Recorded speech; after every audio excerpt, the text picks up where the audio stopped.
Yeah, okay. We'll just have to face it. Hope for the best. All right. Welcome to the field between everyone. I'm Yasmin. I'm Ahmed. Sorry for being late. I think it's been... Actually, we skipped one. Yeah, we basically skipped one. Yeah. And we're late. And we're late.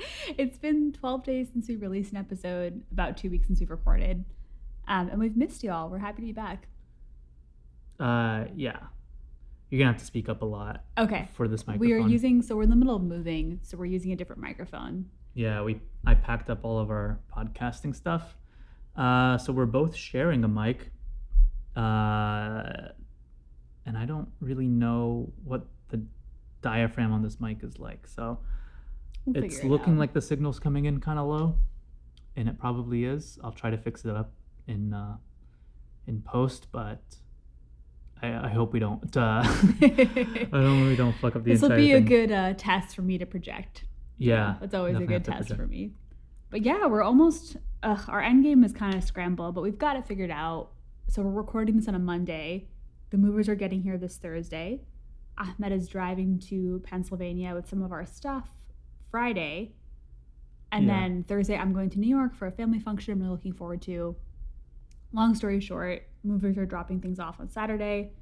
And then I'm coming back to North Carolina for just one night to a mostly empty apartment.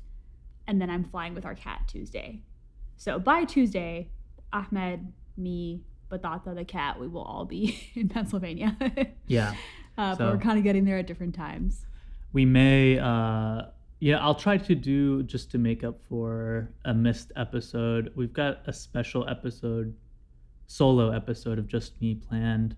That he's very excited about. So it's a very cute idea. I hope you do it. Maybe I'll, I might be talking about rest stops because I like rest stops a lot. He has a strange but sweet affinity for rest stops. So we might get an on-the-road episode. Yeah. Yeah. Maybe I'll review some rest stops, talk about the history. Some good content. I hope so. But yeah, we're surrounded by... So that way we don't have to miss an episode next week either because we'll be busy. Everyone understands. But yeah, I mean, I think we'll actually have time next week. Yeah. Because you took off for a full week. We can definitely record. But I don't know if we can get it out on Monday. No. But it can come out sometime next week. It might be Wednesday. True. That's better than missing.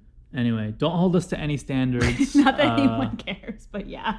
We're surrounded by boxes right now. We built a tower out of all of our boxes against the wall just so we can still move around our apartment. And it's like taller than me.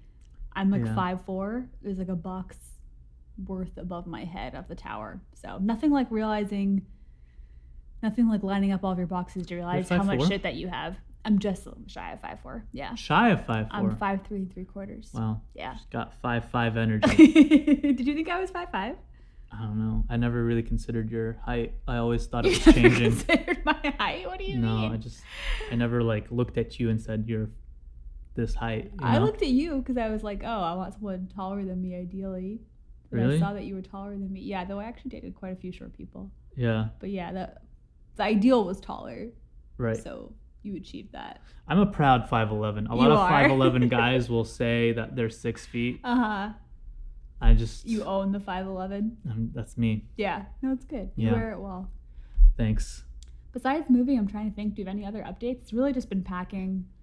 Yeah. We went to Thomasville where I grew up to say goodbye to my parents. Where Ahmed's North Carolina story started. He immigrated from Egypt to Thomasville when he was 6. Yep. Not just him, his whole family. I packed up all my stuff in a little bindle. Yeah. And then I head out. took a boat over here. So we said goodbye to Thomasville, which is always an interesting trip.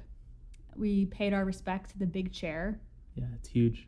It's not that big. Maybe we'll make that the cover art for this episode. We should. Yeah. What else did we do? We went to the antique mall. We saw some cute stuff. The Emporium. Some not great Confederate shit.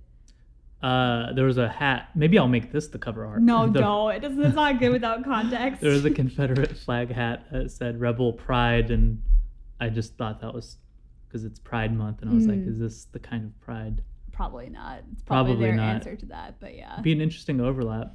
It would be. I've only seen that once before in my life. And You've seen a pro-Confederate, pro-Pride thing? Well, it was when we were at the park that one time, and those two, Oh yeah. it was a truck of these two guys were meeting in the lot, and I don't want to blow up their spot, so I won't say what park and like give a lot of detail, but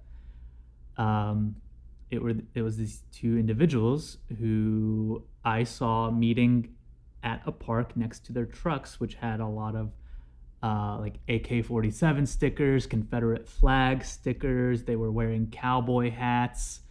And what else? They had like Trump stickers. I think they had some Don't tread on me, maybe. yeah, the Don't Tread on Me stuff, as well as the 3%er stickers as well, which is kind of like this like militia group or whatever. Anyway, very, very like conservative alt-right signaling stuff.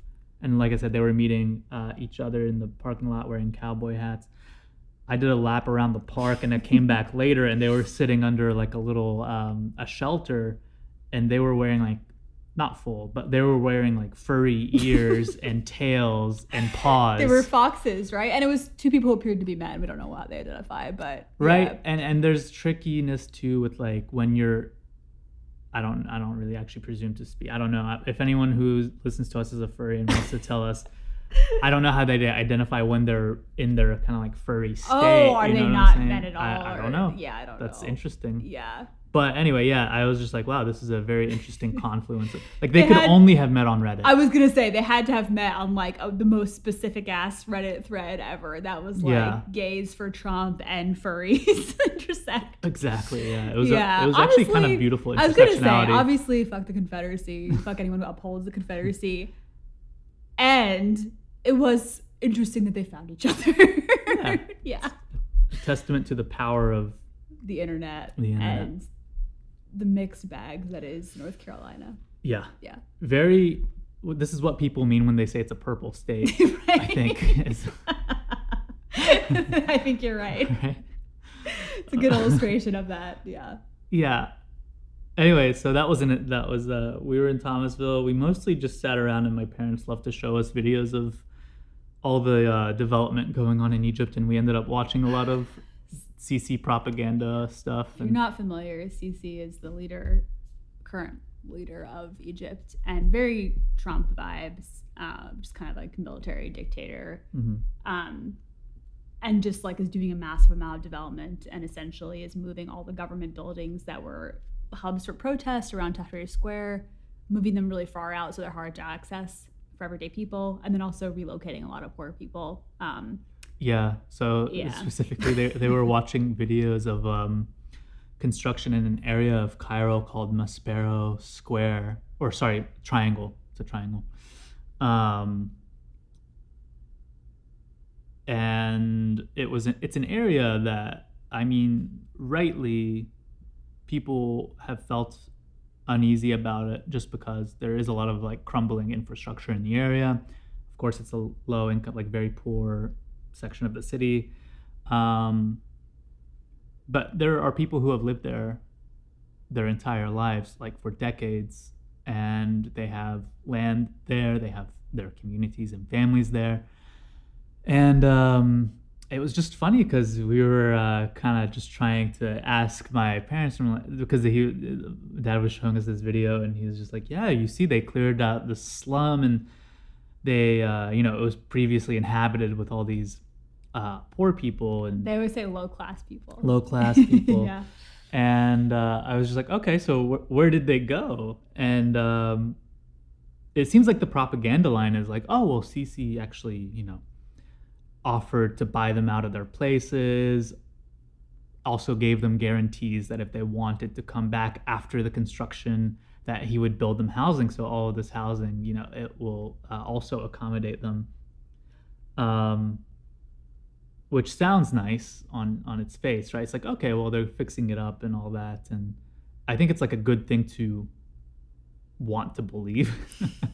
I think in reality it's probably a lot more sinister than that. And just like kind of quick reading around of the news stories and what's been reported on it is that a lot of people, they did offer to buy people out, obviously not for any sort of meaningful amount. I think it's like 2,000 American dollars. Yeah, US dollars. And they also did say that they could come back, but I think For some people, yeah. for some people, but also some people have resisted. They're like, no, we don't want to leave where we live. And they're rightfully skeptical. They don't think the government's actually going to let them come back into these luxury high rises that they're building. And they're right. Yeah. I doubt that'll happen. Yeah, for sure. It's just a tactic to get them out of there in the short term. And then once the thing is built, they're going to be like, who the fuck are you? Yeah. But I mean, there have also been instances when in which people have declined, and they said that they don't want to move, but I guess either the government or the developers will try to bulldoze their homes and stuff overnight and force them out. So it's definitely like not a good faith negotiation. And I think once you dig below the surface of like, oh well, they can just like come back if they wanted to, that's not in the plans at all. Yeah, it's so interesting to see kind of like the universality of fascism, just like it's very much like build, baby build, but like build for who? And the flashiness of building these high rises and these like skyscrapers, kind of like the Dubai or Saudification, it seems like, of Cairo, but then like just massive amounts of people being displaced. And that's obviously not something that comes up that often in the YouTube clips. Yeah. But even when it does, it is really fascinating. I mean, I mean, your parents don't come from a very high income background, and just like the distaste for poor people is sort of fascinating. I mean, this happens, right? Like it's the same with Trump voters here. Yeah, like poor. That's right. It's the same Trump thing. Voters. That's exactly I mean, they right. see themselves poor as white billionaires. Trump voters who are like, well, it's just other people that are keeping me down, or like this class idea. In their minds, class is not an economic indicator. It's how you act. Right, and I think there's also this idea of like. And there's a racialized component to to class. Yeah. Right. And there's also this idea of like, well, I had these circumstances, but these people are just like bad. You know what I mean? Like, it's a moral judgment. Right. It's like a moral judgment. And it must come a little bit, at least, from a place of, I don't want to say this, but maybe like insecurity about your own background in some way, I'm guessing. Maybe on some level. I think it's mostly just ignorance and like the systems that we build, the social systems that we build and economic systems, I think just they build for that and they almost require it. Yeah. It's real interesting though. Just like, I mean, we probably have watched like over how many hours of Sisi propaganda do you think we've seen? I don't know, a lot. It's been like we literally just sit in the living room and like watch like hours. I'm not exaggerating. I'm starting to come around on him. Yeah, and I will say, your parents like are very sweet in many ways, and sometimes they have really different outlooks on things, but something they really definitely connect on. Like it's almost like the clock has turned a certain time, and they both just have an idea that like now it's time to watch this. Yeah. And it's almost kind of cute because they don't really communicate about it. They're just like, we have to watch this beautiful new area. And I'm like, was there like a schedule or something? I think it's just what they're doing in their free time. And they just continue doing that when we're just to watch all of these. There. Yeah, it's interesting. But we have like a listener or a couple of listeners in Egypt. Which Ahmed is really nervous about. If one of them is President Sisi, hit us up. If you have any good ideas on what's actually happening, because for me it's really hard to tell. Like I don't really know. Of course, we don't know the ground situation. Yeah. We're just Googling to sort of try and understand. The other thing that's really cute about your family is like all three of you, like your siblings and you, are like very, very left and have like I would say even socialist leanings. Yeah, right. Your brother's like still young, but that's definitely like where his heart is. He's a lot younger than you and your sister. Your sister does like labor reporting. I mean, like you all, it's just like kind of interesting. That's sort of different direction that you all went in from your parents. So literally, I think it has a lot to do with having grown up in the small town South, and seeing like all these post NAFTA, like the factories just really shut down and things consolidate and get bought up, and if you keep thinking about it, it's because this system of capitalism that allows for that sort of accumulation and doesn't protect basic rights or workers. And then you grow up seeing like all of your neighbors and your friends' dads like grow up like in poverty pretty much, or like always struggling, and like the families, lots of families that I know, they just get totally railroaded or appended by a medical emergency, and it just like ruins them. I think we've mentioned this before, but Thomasville, for those who aren't familiar, it used to be a big furniture manufacturing capital for the whole country. And once those factories all shut down, the population has just been dropping every year. And so it's like continuously going down. Because there just really aren't any opportunities left. And it's kind of sad because both Ahmed and I really enjoy, I think, thinking about like built environment and urban environments. And they're just beautiful warehouses. And the architecture is gorgeous. It's not like a small town that's just, strip malls and stuff. Like there's a town there and there's like beautiful bones, and it kind of feels like a little haunted in a sad way to walk through it and just see all these empty factories. There's a lot of mismanagement of the city as well. I don't remember who the current mayor is, but I know for the longest time the city manager was just like a total sleazeball. Really? And like the people who bubble their way up to the top administrative roles in like towns like this absolutely just line their own pockets at the expense of everyone else. So you had a bit of a dream of going back and being involved in politics, right? I could not live in Thomasville. I can't do it. I don't know how practical it is. I mean, it would be an interesting place if you and I didn't have to think about our own lives and setting ourselves up or whatever as also a consideration. Also our happiness. I think we can do work in other places, but yeah. But it would be an interesting place to try to organize. Yeah, I mean, that's the thing that I think I've met a couple of people. I mean, we know a lot of really lovely people doing amazing organizing in like our area in the Triangle. And something I've heard people say is like, if you talk without the word like socialism and you just talk about like policies, a lot of people in North Carolina are down for that. For sure. I've canvassed in these places a lot for, in 2008 for Obama and then again for Bernie. People are very receptive if you just approach with language that is approachable to them. Approach it as not a conflict. As like, hey, what do you care about? What do you want? Right. And a lot of times they'll name stuff that they, that you might disagree with, but if you're just like, do you feel like you should take care of your neighbors should take care of one another and blah blah blah. Oh, this is a bit of a tangent, but this is something we had started to record, and then I think we were feeling sick and stopped to record a while ago. But something else I've been thinking about sort of related to North Carolina and us moving is like, something I'm going to miss about the South that I think a lot of people sleep on is like the South is super diverse. And that's another thing I think North Carolina really has going for it. It's incredibly diverse. Even like our area, it's gentrifying, it's changing. But one thing that's going to be harder, I think, in Pittsburgh is just like the city is so much more segregated.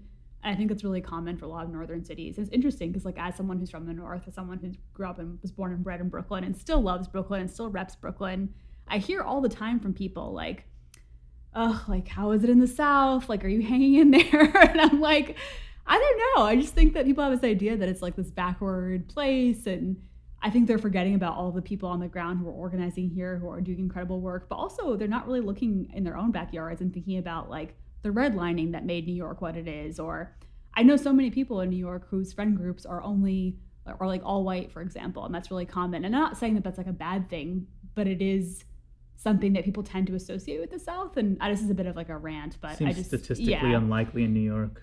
Right, but it's true though. Yeah. Like I know so many people who like only have, I mean, not everyone, but like it's not uncommon, especially for people who have moved to the city more recently.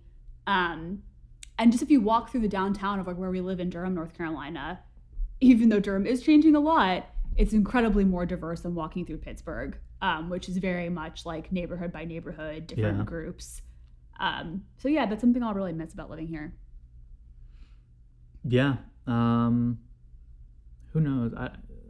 It's probably not going to be the same in Pittsburgh, I guess. Yeah. What do you mean? I think you're saying it's a lot more segregated there. Yeah.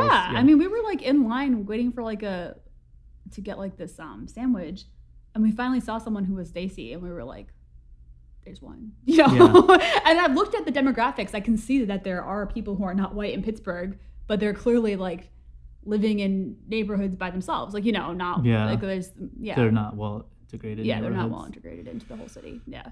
So that's something the South has going for it. I'm not gonna speak for the whole South. That's something that certainly our area of North Carolina is better at than many northern cities I've at least lived in. Yeah. Yeah. Boston's the same. It's incredibly segregated. Mm-hmm. Yeah. I also love Boston. I'm not saying it's a bad city, but it's interesting that people associate that with the South when the North is so segregated, especially based on where people live. Yeah. I mean, it's definitely like a class thing, right? Like, I don't know, people in the North tend to literally look down on people. In I South. guess, like, but even these like, are dumb backwards people who don't have like. But it's liberal, not actually a class thing, though. values. I mean, yes, you're right. Upper class people do that, but I mean, there are working class people also in New York who still just like grow up with stereotypes of the South. Really? Yeah, for sure. Okay. Yeah, I think it's just like an education thing. I think it's also this kind of way of like, I'm gonna keep on going on this rant because I have a lot of thoughts about it. Yeah. But I think, sorry, it's a little bit of a different direction than you started us in. But I think it's also this way that history is taught, where like, in order to feel less uneasy about the kind of foundation of this country, we kind of pin it all on the South. Yeah. Like the way I grew up learning about slavery was like, oh, it was this really awful Southern problem. But like there were enslaved people all over this country. Like it was not, I mean, I understand that like uniquely plantations in the South were awful, but the whole country was built off of that like horror. You know what I mean? Like no one is free from that kind of history. Yeah. I mean, I lived in Oregon for a little bit. Oregon had in its state constitution for years that it was like a white state, that there was no one allowed to immigrate there who wasn't white. And they like forcibly removed people who were black. So like, you know, and like Oregon's thought of as this like liberal bastion. It just, I don't know. Anyway, that's something I really appreciate about having lived in the South. I didn't think that I had as many of those stereotypes as I did. Not even Oregon, just Portland. I mean, what do you mean just Portland? That's thought of as a liberal bastion. Oh, or yeah. Like And that's also true, is that reference, like outside of Portland, the state is quite conservative. Like most Or maybe- places in this country where the cities are liberal and the outside of the cities are not, you know? Is outside Portland conservative, like It is, Republican, or is it libertarian? It's a mix, but it's a freak show. I mean, it's like it's also a lot of like Confederate flags outside of Portland. Because it Like seems that's to me not, it's like again, a lot of the, I want to drink raw milk and Right. and just smoke weed. Right, type of right. people. There's like mixes. There's like the people who are so I lived in Oregon for 2 years, and outside of Portland, there are the folks who are like crunchy granola, but like starting to become right. Yeah. But then there's also the like white militia. Right. Like we remember when they took over like the bird sanctuary? That was so dramatic and stupid. Yeah. Anyway, we'll miss North Carolina. I don't think I have any more thoughts about Sisi besides that we did get through quite a lot of YouTube propaganda. Yeah. In our 30 hours or something there. But we showed your parents some It's almost like like we're being like reprogrammed every time we go there. You know, like like the old Apple ads, or like we're like our eyes are just peeled back and we just have to like stare at the screen. And I mean, like it's sort of interesting. And I mean, honestly, I was thinking about this while we were watching. It's interesting to think about like also algorithms and like the fact that like we also are being fed algorithms, and your parents just keep on seeing stuff that's confirming this one perspective. And, you know, to be fair, I think that we do that too, probably in our silos. They actually, the other things that they've shown us are not necessarily they follow, which I think is interesting. It was kind of unexpected for me. They follow a couple of like Egyptian influencers who are just doing who are like traveling around the country. That part is cute. Content. Yeah, I like that. We and saw like actually a little town that we were like, oh, we should visit there. That was cute. I think the sweet thing is that it's a way for them to connect to a land that they really miss, and they feel proud of it when they think other people think it's beautiful. Absolutely, yeah.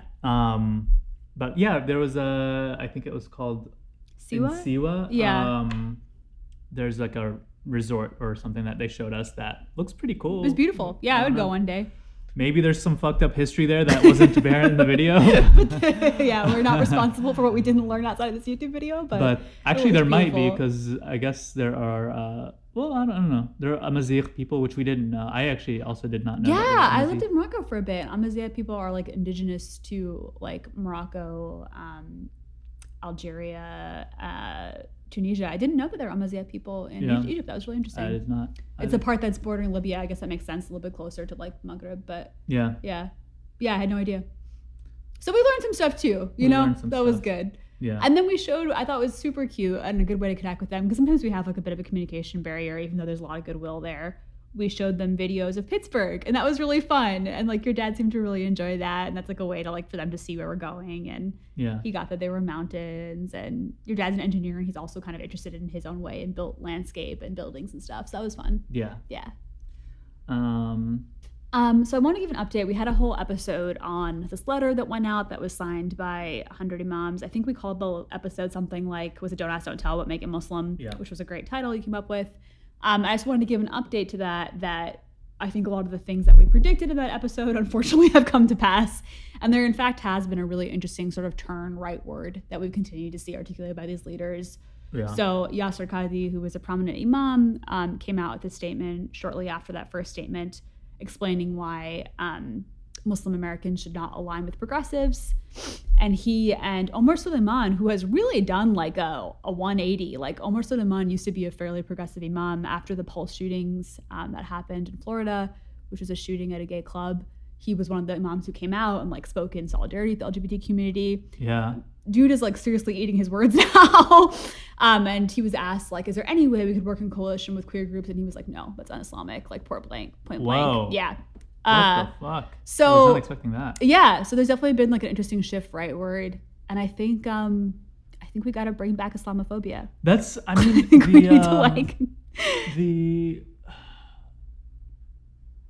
I think after we had talked about it, there were some defenses of the article from people I was surprised to see defend. Same. They're like, I don't agree with this, but I think, the reaction to it or people saying that this is going to be used to inflict damage on queer Muslims is not right. This is not coming from a place of hatred. This is kind of part of an ideological sort of disagreement. And I just absolutely, I think I really disagreed with that when I first heard it, and even more so now. I think like I feel a little bit more vindicated. Completely. I mean, it's not our story to tell, so we won't go into details. We've already seen this conversation trickle down to our very specific local community. Yeah. Like in terms of different organizations taking stances and backlash happening.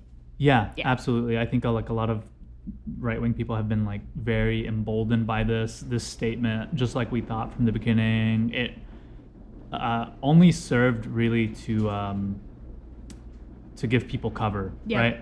It's not just like, oh, we're in a vacuum voicing our opinion on this thing that we find tension in our spiritual beliefs with the lives that we live or our communities or this thing, phenomena that we're observing. It really is a lot more insidious. Like when you come out with a statement like that, it has consequences, and I think they knew that when they put it out. Yeah, they played their hand well. Boy, it is sorry. It's raining. Oh, is any of your workout equipment not going to be outside? Well, it's a little too late for that. No, I think it's fine. Okay. And hopefully this doesn't pick up too much on the microphones. Hopefully it's we'll like see. a nice light ASMR. Yeah, we could do lo-fi rain sounds. Yeah, we'll add some beats. Hold on. Listen to that YouTube. Let's give it some. Let's not talk and let's see if we can pick it up. Yeah.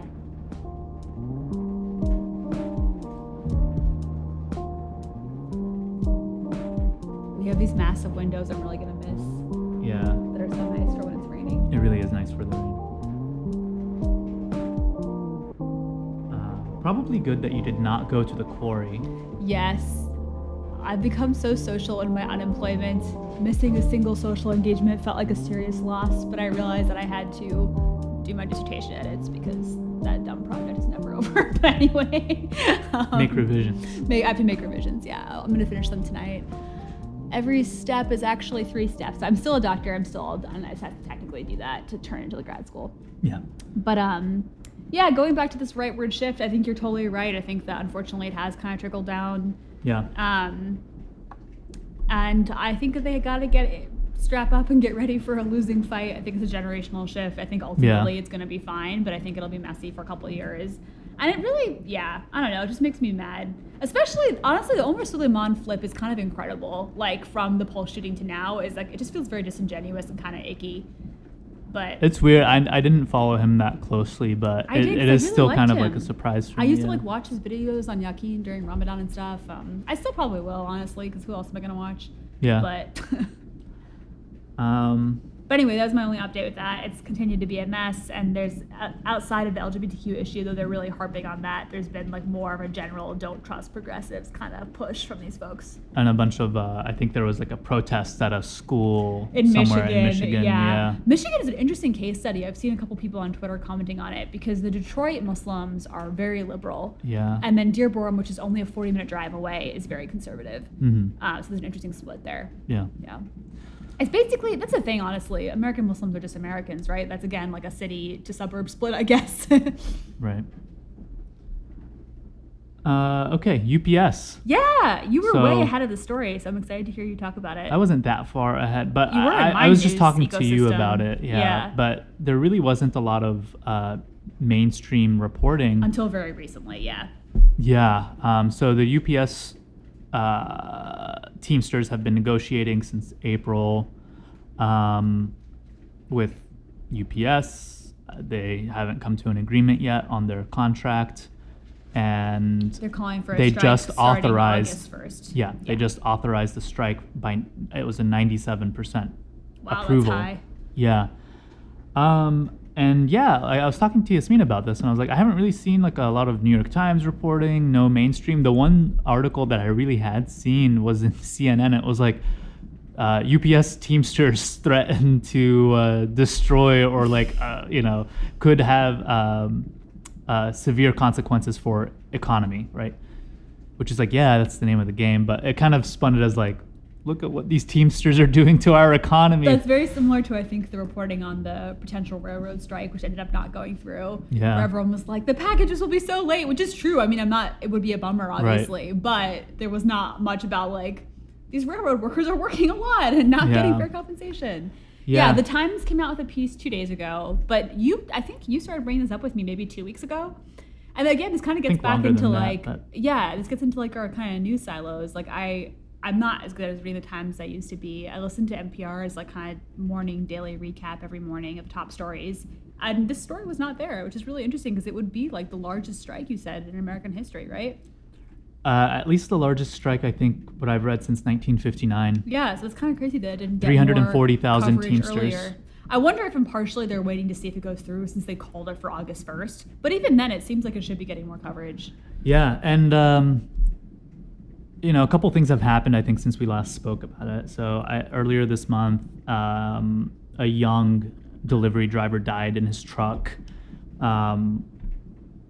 It's assumed to be because of heat stroke, which one of the things that they're negotiating for is air conditioning on the trucks. Oh my God, the trucks don't have air conditioning? They don't have air conditioning, no. That's like one of the big things That's insane. that these guys are driving around all day and making lifting these packages, and it's fucking hot. That's crazy.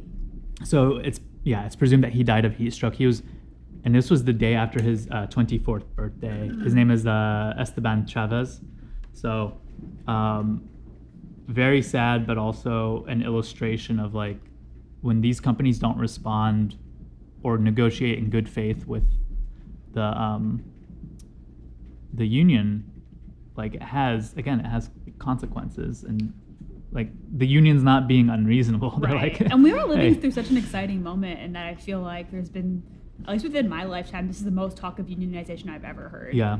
I mean, you know more about me about the actual statistics and like the labor history, but I know like my grandparents were both in unions. My grandfather was in the carpenters union. My grandmother was in the telephone union. And like over the course of their lifetime, their jobs that they had when they were young no longer were unionized. Like there's been a complete loss. I've never been part of a union. I'm about to be part of a union for the first time. So yeah, it's exciting. USW. Yeah, I think I mentioned already, but almost all public workers in Pittsburgh are part of the Steelworkers Union, which is so cool, even though I'm like obviously not a steelworker. Yeah. But yeah, it's cool to see this excitement and this kind of, momentum. Yeah. I have a dumb question, which you might be able to answer for me. What industries are part of the Teamsters, or do the Teamsters like do the business of, like, I don't fully understand what role the Teamsters play. Yeah, that's a good question. I don't really know if I have a great answer to it, but I think it's like a trade union, right? So it's probably like drivers, anything in logistics, maybe. They cover like a wide array of things related to logistics. Okay, so some different industries related to drivers are part of the Teamsters Union. Right. Okay. So it's not like I'd UPS. say like trucking, shipping. UPS does not have its own union. I don't know if UPS has its own union under that or within, like, I think everyone's part of the Teamsters, but I don't know if there's like a separate, like, all right, I just started looking. This is like the Teamsters website. The Teamsters are America's largest, most diverse union. In 1903, the Teamsters started as a merger of the two leading team driver associations. 1.2 million members. Oh, but it also includes other things that are not driving in some cases, including vegetable workers in California, sanitation workers in New York. Yeah. Well, I think the same way that the United Steelworkers will sponsor, like you, Right. who is in teaching, there are like the larger unions will sponsor Other other smaller workers trying to, yeah. Got it. Yeah, because like they're explaining to me, like at least in Pittsburgh, like we have our own conversations, but then we have representatives that will go to like the Steelworkers Union. Right. Like, yeah, that's interesting. I just learned recently from someone who came to a Caravan Sarai event who's from Canada that in Canada, like only like private workers don't unionize, and that's something they want to change. Like they have got very good public unions, but the private workers haven't really unionized, which is interesting because I feel like here a lot of recent unionization efforts have been for private companies like Starbucks. Yeah. Yeah. Interesting. But yeah, with UPS, the new union president, who I think took over this year or maybe last. The Teamsters president. Yeah. Yeah, sorry, the president of the Teamsters. His name is Sean O'Brien. He won against someone. I don't remember his name, but it was someone who is had a similar outlook to the previous president of the union, James Hoffa, who is son of notorious Jimmy Hoffa, who was a labor union leader, but also had people often associate him also with like organized crime. Oh, we're watching The Sopranos. That's kind of a fun Yeah. tie-in. Yeah. I did not know that the mafia used to be so embedded with so many unions. That was wild to me. I mean, I don't know how historically accurate. Okay, I'm just like taking Sopranos as fact. Yeah, But it it's seems not like a- there was some overlap. Maybe. I mean, I think it's hinting at something that Might have been historically Yeah. happened. But you're saying that this I was don't the know. case with this guy. Right, yeah, but But I don't. we know I it don't was the really, mafia, I don't. right, I don't right, know that's if fair, I don't yeah. really know much about Jimmy Hoffa, to be honest with you, or that history. But anyway, so James Hoffa and then the guy that Sean O'Brien had run against, I think, were hesitant to use striking as a tool. Interesting. And I think the guy that he beat had been in the union 25 years or had been a leader for 25 years and only struck 6 times, which is not that great. Sean O'Brien, anyway, he seems like he's a lot more militant. Good. Yeah. And will use strikes. The previous, so James Hoffa had kind of capitulated with UPS and accepted or forced a contract onto the Teamsters that added this 2-tier system. So there's this level of employee that UPS started to hire called the 22.4 or something like that. And they did this because they wanted to achieve 7-day-a-week delivery. And these drivers are not organized under the Teamsters. They have a different salary cap, so it created this like weird 2-tier system. So wait, just to reiterate to make sure I'm getting it right, essentially there's like a class of UPS drivers that are not able to be unionized. I think that's the case. I don't Okay. think they're covered in negotiations. That seems wrong. Yeah. But they also have like a 2-tier wage system for them. So the idea was like they were supposed to only work certain hours on weekends or something like that, and they have a different pay structure. But I think in practice, and my details are a little fuzzy here, to be honest, because we haven't had much time to read for this, but management just kind of like totally abuse these workers. They overuse them, and they're pretty much just used so that they don't have to negotiate in good faith with like the unionized workers, I think. And so it's just leading to worse conditions for all employees, and like it's So it's part Not of this good. strike to advocate for those workers, or they want to them get rid be of part that the 2-tier union? system. Yeah. Okay, that So makes sense. they want to raise wages for everyone, which I think is a great approach. And yeah, they're willing to strike to do it. They want the air conditioning in the trucks and like God, remove what a like basic thing to ask for. I had no yeah, idea. it's crazy. Divide and conquer, good colonial strategy, good management strategy, Yeah. not good for workers. No. So yeah, I'm excited to see what happens. I've tried to look to see if there was anything about like the UPS CEO or what she was saying. I really can't find much. I think the only thing that I've seen is like just some like very bland statements about like oh, we're actually a lot more aligned than you would think. And Right. I don't I'm think sure we'll that's the keep an case. eye out, and hopefully as we get closer to August 1st, there'll be more press coverage. I'm sure I don't know. I feel like she's biding her time, or Yeah, I mean, with doesn't the wanna say railroad anything. workers, they just Yeah. kind of ran out the clock and didn't actually strike. So there's a chance of that happening too. oh, I think they'll definitely strike if it comes to it. Like If it comes to it, yeah. But maybe they'll negotiate before then. I don't know. So Yeah. UPS has also announced like, I think like, what is it? $3 billion in stock buybacks and $5.4 billion in dividends for shareholders. So they have all this money to enrich themselves. And I think the CEO makes like $20 million a year. I'm seeing that. So, they have the money. Yeah. So hopefully. I also wish we just had like I wish our post office just could be UPS. Like I wish it was just one system. Yeah. Yeah, that'd be awesome. Yeah. But they've been defunding the Post office. USPS for a while. Yeah. But that's it. I think Those are good we've been updates, looking though. at Thank that. you. Yeah. What else do you want to talk about? I think that was mostly it. It feels nice to be back on. Excited to follow that story and see how it goes. Yeah. And the next time you hear from us, Ahmed will be on the road. Yeah. And the next time you hear from me, we'll be settled in Pittsburgh. Oh, actually, I think in this we had thought about talking about strike history in Pittsburgh. I'm not prepared for that Yeah, yet. I don't would think love to do that we for didn't a future prepare a episode. ton. Yeah. But I did look into, the Homestead strike, right, which Uh-huh. was like a strike and a lockout Was it in for steelworkers? Pennsylvania.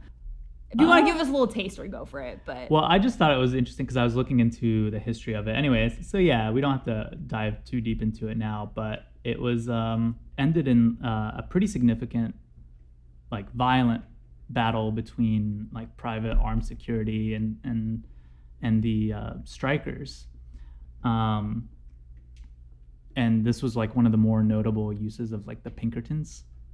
I've heard that, but I don't remember who that is. So the Pinkertons are essentially like this like union busting squad that formed in the 1800s, like maybe in the 1880s or something. And every time I had heard Pinkerton, I just thought it was like a label for someone who was like a hired thug. Oh, but it's actually referring to this particular group. But there is time like there was period. like a formation of like Yeah. you could hire like they were like detectives kind of like or hiring a PIs. militia, honestly. No, yeah, Or that's like a exactly. private militia. Yeah. And I was like, oh, okay, well, Pinkertons are, a phenomena of the past. No, the Pinkertons are like, it's a company They still exist. that still exists. And they're still bringing up strikes? Yeah. And Yikes. and guess what? Pinkerton, now it's a subsidiary of Securitas AB or something like that, a Swedish company. So what do you have to say about that? I don't have to say anything about that. Interesting. Sweden produces mostly good things for the world. They're going to get it wrong every once in a while. Uh-huh. IKEA, ABBA, Swedish meatballs, Swedish horses. Uh-huh. They might have this one little security firm, but Well, I guess doing serious it damage. seems like they acquired them. They did not There you go. invent them. There you go. But yeah, I thought that was fun. Wait, But, how did the Homestead strike end? The workers were victorious, right? Just took a long time? It was actually a major defeat for Union strikers. Oh, great. Yeah. Nice. And this was what, late 1800s? This was 1892. Sad. Yeah. But yeah, we can cover the details once we've like read up on it in like a later episode. But That's a good teaser. yeah, the Pinkertons Still kicking. still exist. Were notably used by Amazon in 2020. Wow. Crazy. And Starbucks used someone who is like hired by Pinkerton and was like ex-CIA to kind of infiltrate their union and make the union busting they were trying to woke wash Smoothly. it. This reminds me, there's a great... Wasn't good for their gay employees because Starbucks, hires like a lot of LGBTQ people. Oh, that's how. This reminds me, actually, there was a really great Daily Show segment maybe 3 years ago about actually a Pride Parade in Pittsburgh where there was a fracking company that was like, there's been such a corporatization of Pride, but like a fracking company, which is obviously not good for the environment, that was like had a float in the parade, which is like very silly. I saw one of Lockheed Martin. No, really? Oh, yeah. Oh, God. That's the dumbest. I can't. Yeah. Yeah. might be fun to read. There's a text I often assign that's kind of wacky but really great. It's called The Sexuality of Terrorism by Jasbir Puar. But she's got a really great chapter where she talks about this kind of idea of like the military-industrial complex kind of profiting off this idea of saving queer people abroad at the same time as like U.S. conservative politics, you know, in the U.S. are operating. And so she looks at specifically like Bush and all of his policies and even like some of his foreign policies, like the fact that like under the Bush administration, like public health could not be linked to any kind of abortion ties, which really fucked up a lot of people globally. Yeah. Because a lot of like clinics that used to offer abortion services were not able to if they wanted American money. But at the same time, it was kind of like, oh, we need to send money because the Taliban like hates gay people and hates women, and you know. Right. And it's the kind of thing where like more than one thing can be evil. Like the Taliban can be evil, and the U.S. can also not be the best place on the earth, you know? Yeah, no, it's a thing people really believe in. It's a justification for war. I told you, I think when I was in Seattle, canvassing for Shama Sawant yeah. on the recall campaign, but I was on one corner in, I forget what it's called, but it's like one of the neighborhoods in Seattle that's like very gay. It's like the gay neighborhood in Seattle. Fuck, I can't remember what it's called.